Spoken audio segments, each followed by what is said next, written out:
Welcome to Classic Comedy of Old Time Radio. I'm your host, Ron Eckelbarger.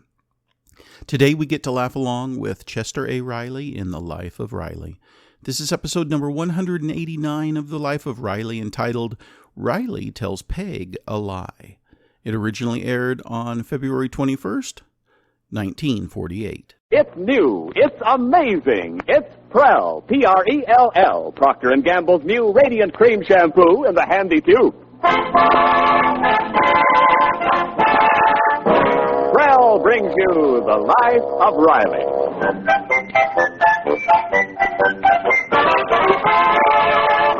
Prell, the shampoo that removes unsightly dandruff in as little as 3 minutes and leaves hair radiantly clean, radiantly lovely, presents The Life of Riley, with William Bendix as Riley.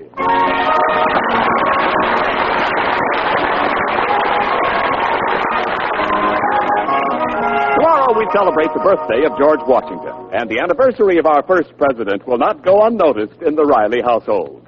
As a matter of fact, the other day, 13-year-old Junior Riley was rehearsing a speech to be delivered at school in honor of the occasion. And this day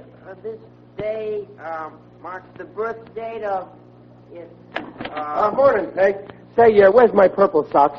This date marks the birth date of one of our truly great Americans.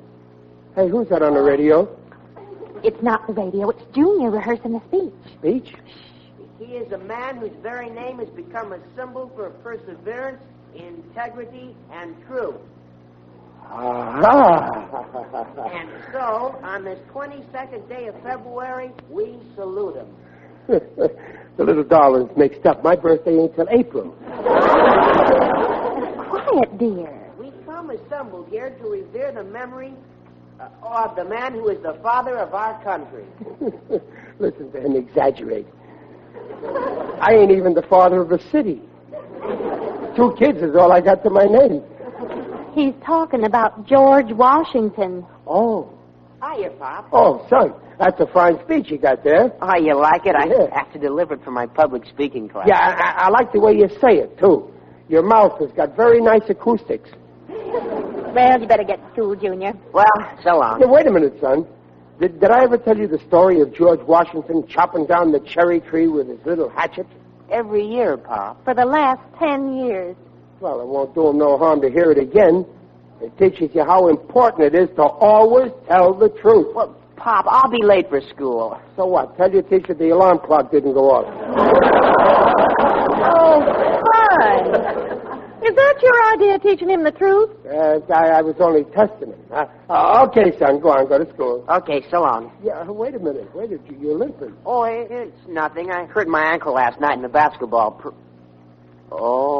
Junior, you were playing basketball last night. Oh, I had to. But you promised you'd stay home and do your algebra. Well, it was an important practice. Algebra is more important than basketball. Basketball won't help you get a job when you graduate. Some big executive will ask you, what kind of work can you do, Mr. Riley? All you'll be able to do is stand there in front of him and dribble.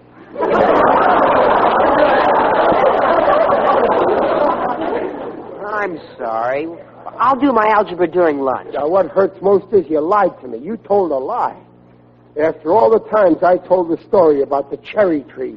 It won't happen again. For 10 years, I've been pounding that hatchet into your head. It didn't even make a dent. Riley, he'll be late. Okay, go on. But remember, you're staying in every night this week, and you're going to do algebra. Oh, Pop. And you're not going to leave the house. Oh, okay. Goodbye. Goodbye. Dear.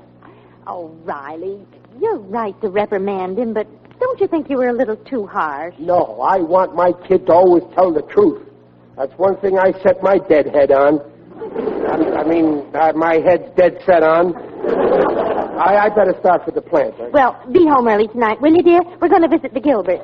Oh, I can't. I got to work overtime, Peg. Oh. Yeah, I'm sorry, Dumplin'. I'd get out of it if I could, but this is a special job, and I promised the foreman. You know the job comes first. Oh, yes, it does. You really can't get out of it? No, it's impossible. Well, all right, I'll go myself. But if you do get through early, dear, you'll come over, won't you? I promise. Well, so long, Dumplin'. Oh, Riley. Yeah? You're getting paid today, so pay the light bill during your lunch hour. We got our final notice. They may turn the lights off. So what? Our furniture ain't much to look at. Okay, I'll pay it. Say, Peg. Yeah? Yeah, you really think I was a little too tough with Junior? Well, a little. Yeah, but a boy who tells lies. What boy doesn't? Well, I never did. I suppose you were a little angel when you were a boy. I certainly was. I was a decent, well-brung-up kid, and I never told a lie, and, well, only once. I lied about my age. I said I was 16, just so as I could get into the burlesque show. They'd never let me in if they'd known I was only 8.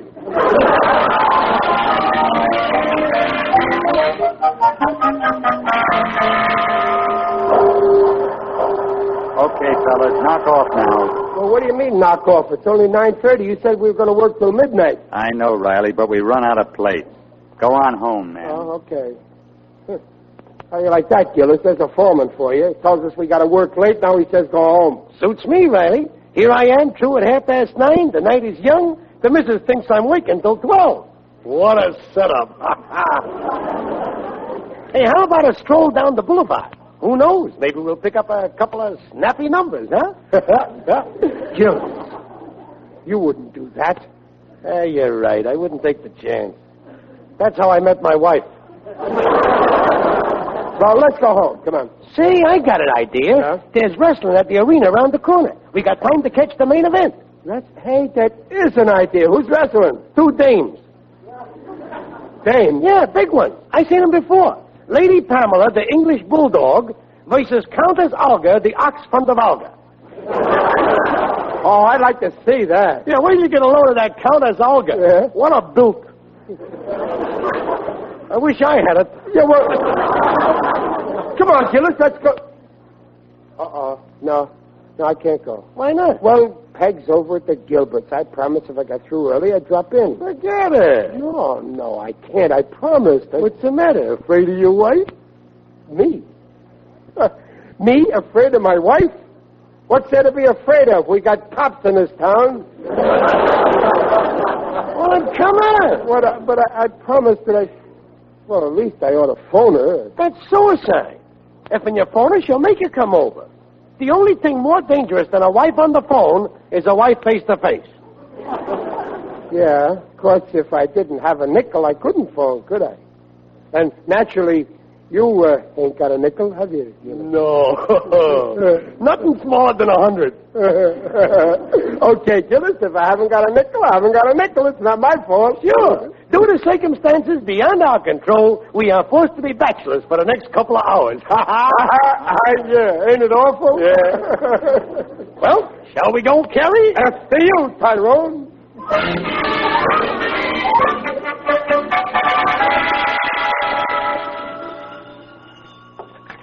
Hello. Oh, hi, Walleye. Oh, nothing. I'm just staying home. Television? What? Ferdy's Milk Bar? Well, I promised my father I'd stay in and study. Well, yeah, I finished studying, but I guess it'll be okay. Yeah, I'll see you there.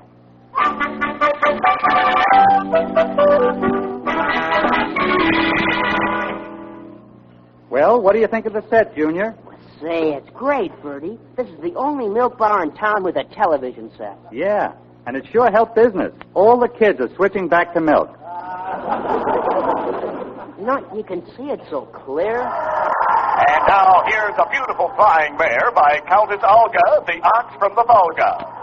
I never saw lady wrestlers before. They're pretty good. Now Lady Pamela has picked Countess Olga up. She's spinning her. She's going to throw her out of the ring. Watch it, television fans. There she goes.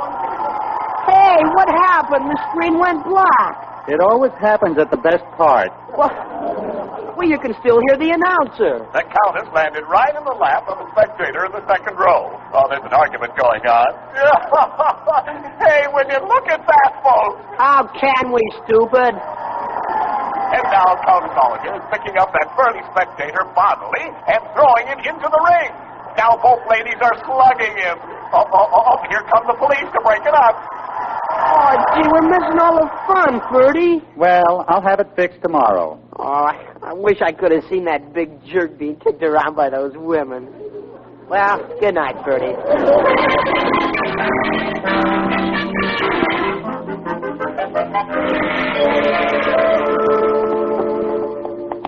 Walk a little slower, will you, Gillis? Boy, you sure are a mess, Riley. Oh, brother. What's the joke? You wouldn't laugh if 400 pounds of females tried to make hamburger out of you.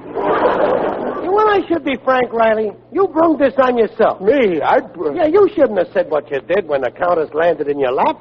Well, what did I say? I just said, sorry, fatso, I'm married. Well, them Countesses is very sensitive. You should have seen her hate look when she was gouging your eye out. Those cops, I'm going to have the law on them.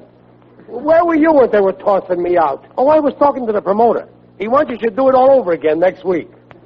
Not for $1 million, I wouldn't. I already quoted him a price of $25. Well, you got your nerve, and so is that promoter. I ought to sue him for damages. Damages? I never thought of that. Say, I think we got a case. You bet I got a case. There I was, minding my own business. When all of a sudden a heavy object in pink tights with tassels by the name Countess Olga comes hurtling through the air, causing great mental and physical anguish to Riley the plainstiff. To say nothing of breaking 4 cigars in my pocket, too. Therefore, because of being held up to public embarrassment by being dragged into the ring and repeatedly kicked in the head, the stomach, and ipso facto, especially there, I may never sit down again.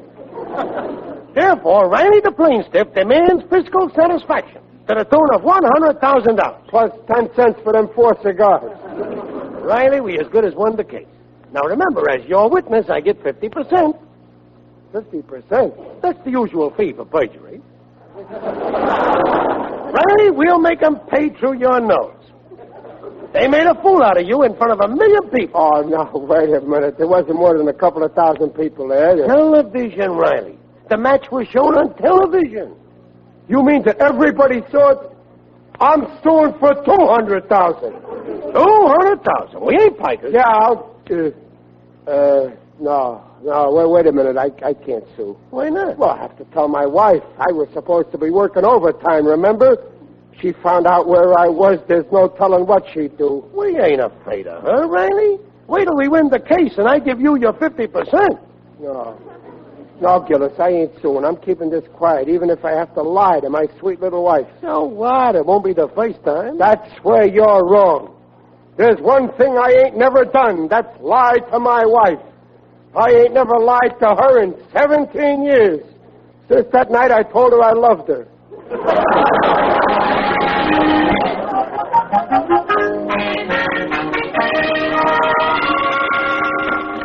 Oh, hello, Journey. You still up?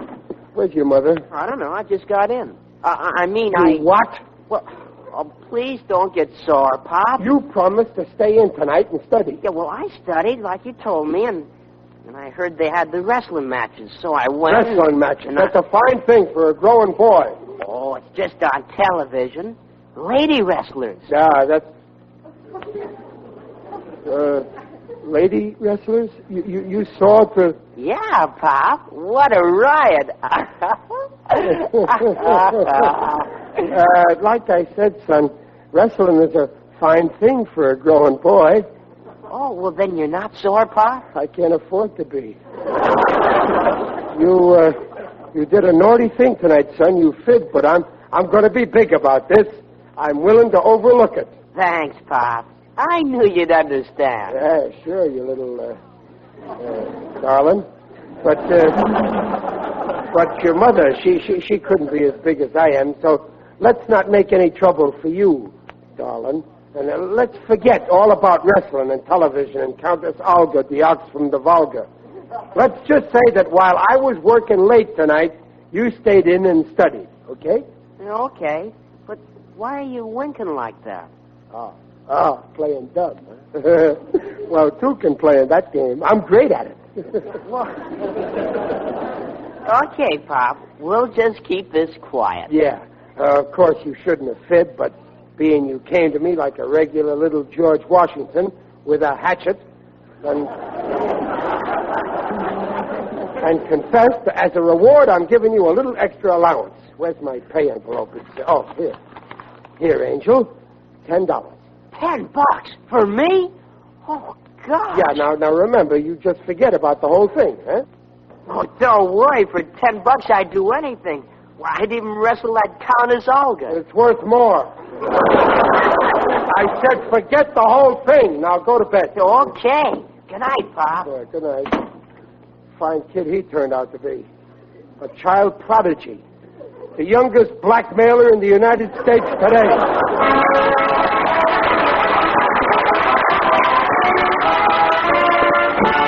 We'll hear the second act of The Life of Riley in a moment.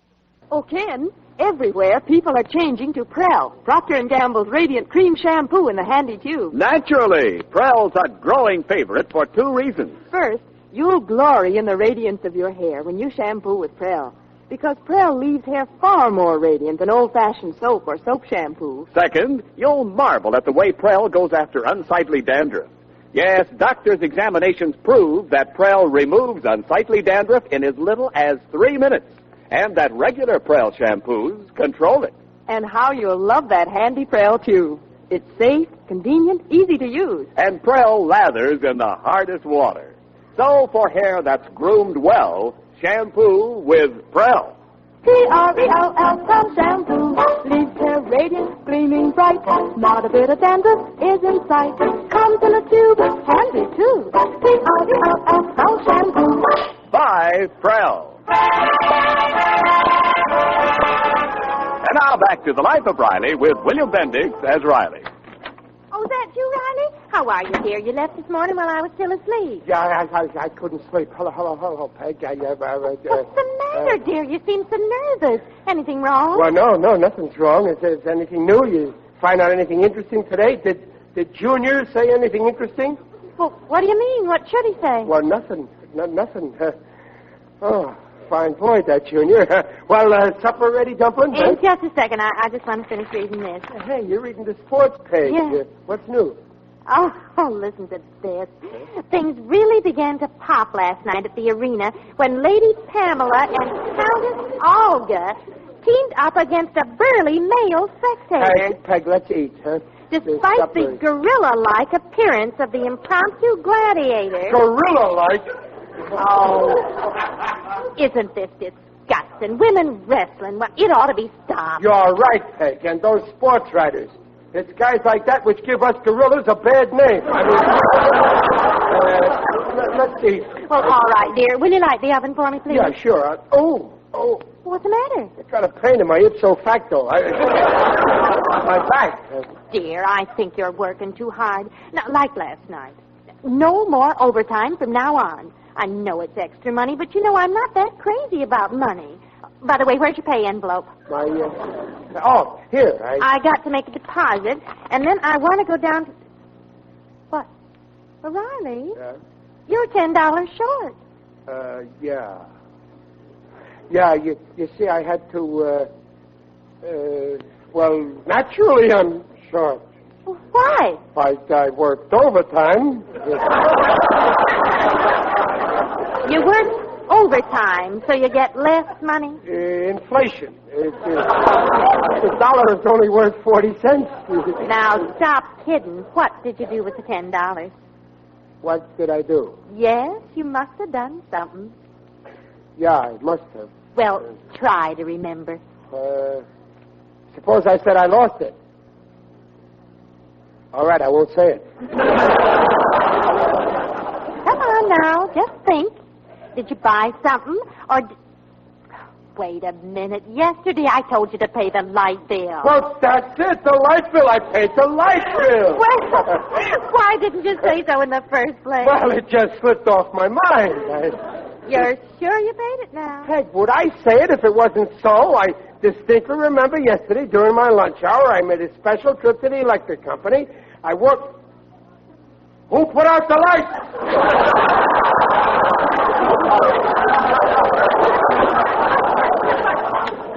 They're out all over the house. But they must have cut off our electricity. You didn't pay that bill. Well, I guess not. Riley. Now, wait, Peg. I didn't mean to lie. I just forgot. A fine thing. No lights. Well, there's a candle in the drawer there. Light it. Yeah, Dumplin'. It'll be nice and romantic with only candlelight. Won't it, sweetheart? Don't you sweetheart me. I only want to know what you did with that $10. Now, Riley, if you really lost it, just tell me you lost it. All right, I lost it. I don't believe you. Oh, Peg. Riley, this isn't like you. The only time you ever came home with money missing from your pay envelope was once, when you got into that... Chester Riley.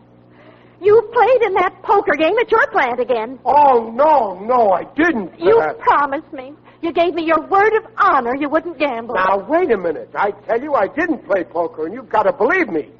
After all, this is America. A crook isn't guilty until you catch him. And you haven't caught me yet. So put that in your pipe and smoke it, Mrs. District Attorney.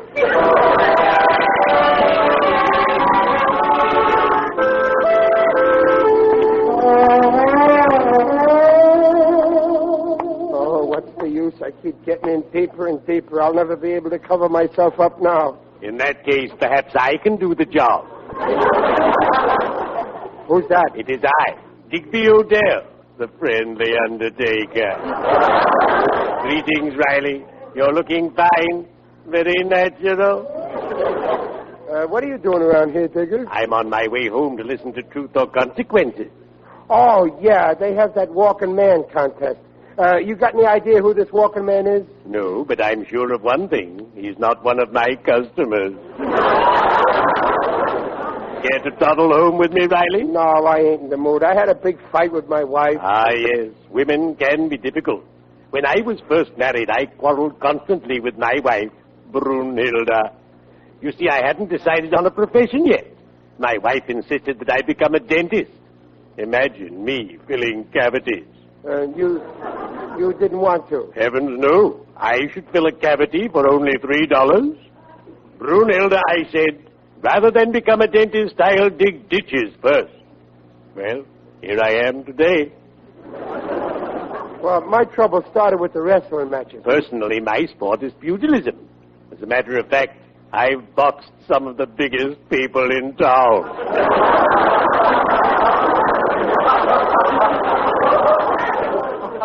You see, on account of the wrestling, I told my wife a lie, and you know how it is. One lie leads to another, and in the end, you're still lying. Correction. In the end, you're lying still. What's your grammar?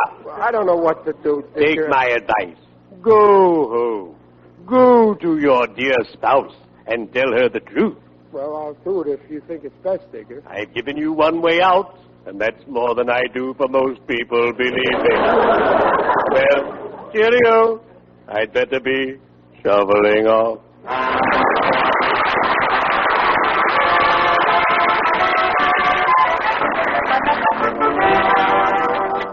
Peg? Oh, so you're back. Yeah, Peg, listen to me. I'm willing to confess. Only you got to let me off with a light sentence. So you admit you were playing poker. Oh, no, I wasn't playing poker. It cost me $10 on account of I went to see the wrestling matches. Really? You can do better than that. No, I'm doing my best now. Come on now, Riley. You couldn't have gone to the wrestling matches last night. You were working late. No, I wasn't. I can prove it. You ask Countess Olga. Oh, now you went out with the Countess. Well, she sat on my lap. Oh, she sat on your lap. Yeah. Oh, poor Countess. She must have been desperate. No, Peg, you don't understand. She's a wrestler, and we... Look, ask Junior. He'll tell you. Well, Junior, come in here. He saw me in television. Junior wasn't out of the house last night. You told me so yourself. I know, but that wasn't true. I mean... Call me, Pop? Yeah. Now you'll see, Peg. Now I'll prove it to you. Junior, you went out last night to see the television, didn't you? Now I want the truth. Yeah. You saw them lady wrestlers, didn't you? Yeah. And you saw me there, too, didn't you? No. There, you see, Peg. No. Junior, give me back my $10. Well, you see, Mom... Now, you go to your room, Junior. There's no reason why you should be involved in this. Okay, Mom. Wait, now, Peg, listen. Now, Riley, you might as well give up. Admit you played poker and be done with it. But I tell you, I did... Don't.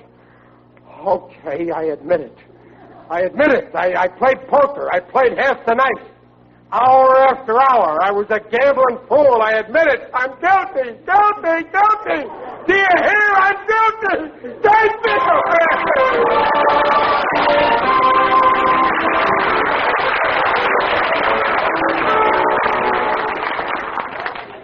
These seats all right, Dumplin'? Oh, fine, dear. I prefer the balcony. Yeah, I like this theater. They got good popcorn.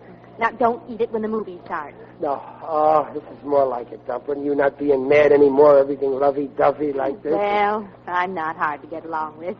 But as your wife, I have a right to expect that you play fair and always tell me the truth. Oh, correct, Dumplin', correct. And that's what you're going to get from now on, the whole truth. Highlights in the world of sports. Oh, the news is... Oh, dear, I dropped my gloves. Gloves? Oh, well, I'll find them. Yes, sir, Peg, when a husband is married, he should always... Well, I learned my lesson, and what's more, I'll never play poker again like last night. Shut up! Losing $10 the way I did, that was awful. I was $40 ahead, then I had a royal flush, and... Oh, here, I found one glove. Los Angeles wrestling fans got an unexpected treat the other night when lady wrestlers Countess Olga and Lady Pamela dragged an innocent spectator into the ring and made it a three-way contest. And, oops, there he goes. Chester Riley! Now, here's your gloves. You see, I had this flush. Look at that screen. The screen? Oh, yeah, I'm looking. Look at that poor jerk. Those dames are sure giving him Chester Riley, you were at those wrestling matches. You lied to me. But, Peg, I told you that. You said I was... I tried to... If you... You're hanging an innocent liar.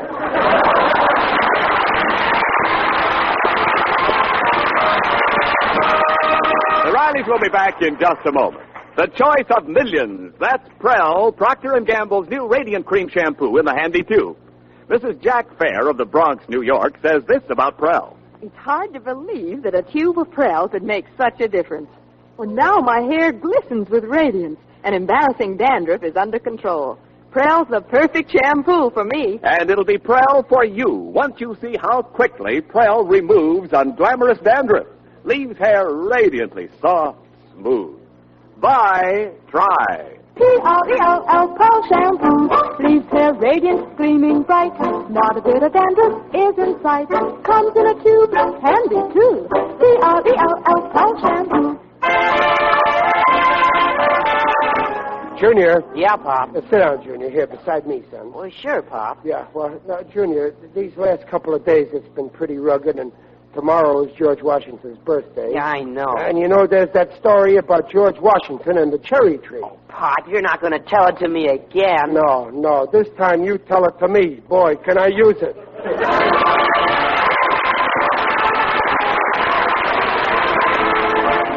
Procter & Gamble invites you to join us again next week to hear The Life of Riley with William Bendix as Riley.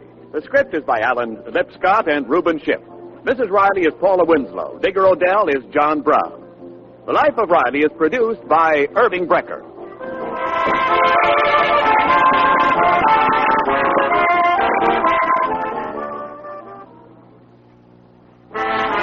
Oh, she was the Duchess daughter. Her finery looked just gold.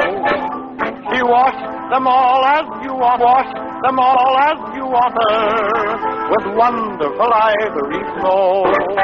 Ah, wonderful ivory snow. The soap that's so kind to your hands, you just know it's kind. The sheer nylons and dainty lingerie.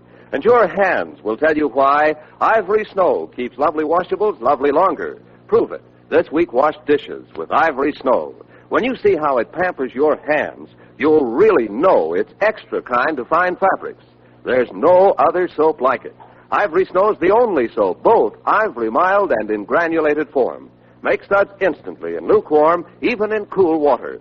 Your hands will tell you why Ivory Snow keeps pretty lingerie and other nice things lovely longer. Oh, wonderful ivory snow.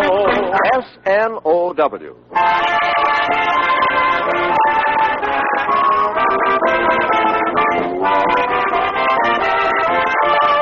This is Ken Niles reminding you that for radiantly clean, lovely hair, get the shampoo in the tube. P-R-E-L-L, Prell Shampoo. Listen again next week when Prell brings you The Life of Riley. The Life of Riley. And now stay tuned for Truth or Consequences. Good night.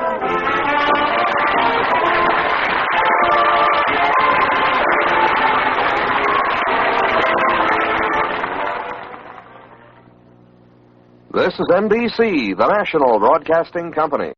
Please send your questions and comments to host@classiccomedyotr.com. Come back next Friday for the next episode of The Life of Riley, and check in on Monday for the next installment of The Aldrich Family. Until next time, in the words of Harvard professor and psychologist B.F. Skinner, when you run into something interesting, drop everything else and study it.